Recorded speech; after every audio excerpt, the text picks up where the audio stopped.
so dragging a disabled person out of a wheelchair, but for some reason that's been picked up.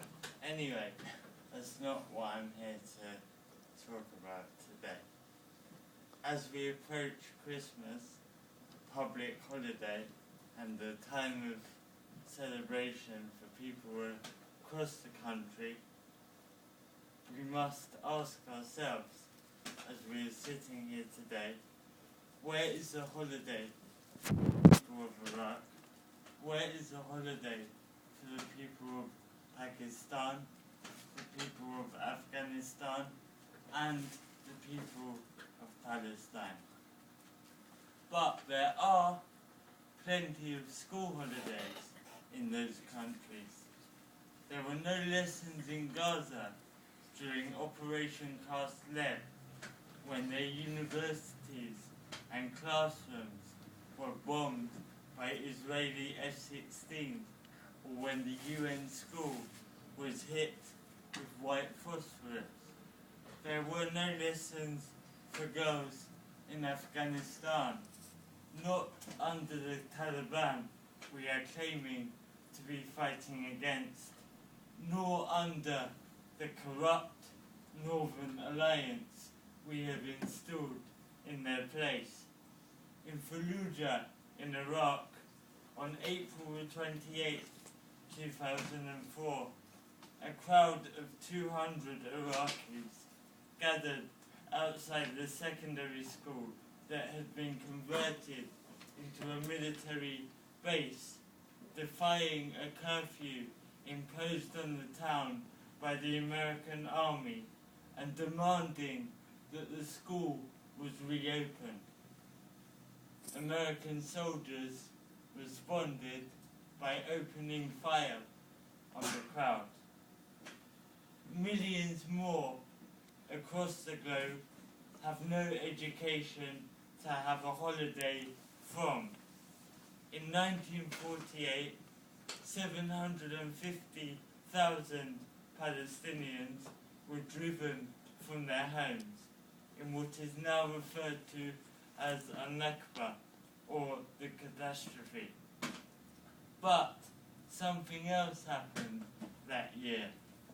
Britain adopted the National Health Service as part of the birth of the welfare state, the same welfare state that the current government is so intent on destroying.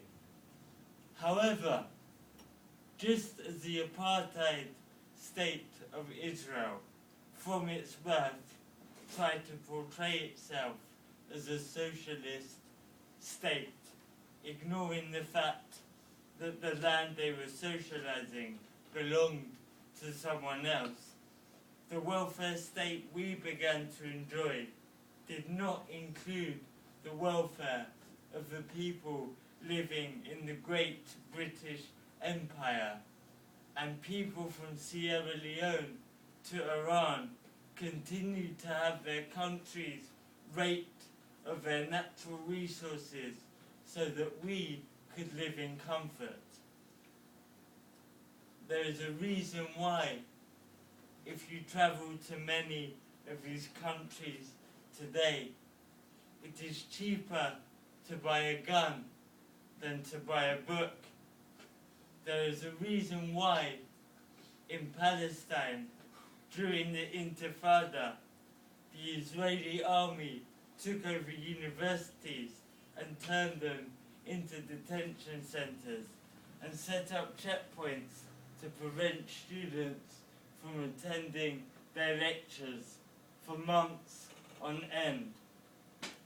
When I went back to Palestine this summer, I interviewed a man named Omar Cassis, a student at Birzeit University.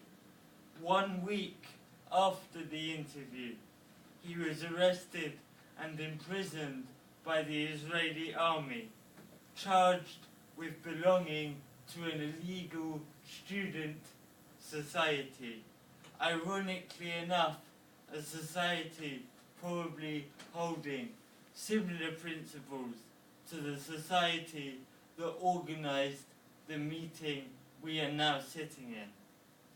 There is a reason why this is happening. Steve Biko, the South African freedom fighter, once said that the most powerful tool in the hands of the oppressor is the mind of the oppressed. It will be very difficult, for example, for hip-hop artists to rap about killing each other if they knew that all of humanity came from Africa.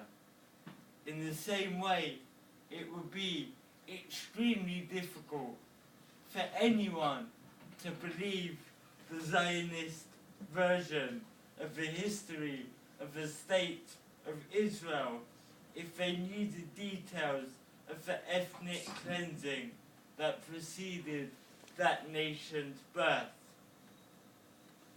I remember interviewing a Palestinian hip-hop artist in Ramallah last year, and he told me that he felt he needed to free his own mind before he could ever truly be free. The very idea that the people they are oppressing will educate themselves has always been a huge worry for the oppressor. It's difficult to accept imperialist policies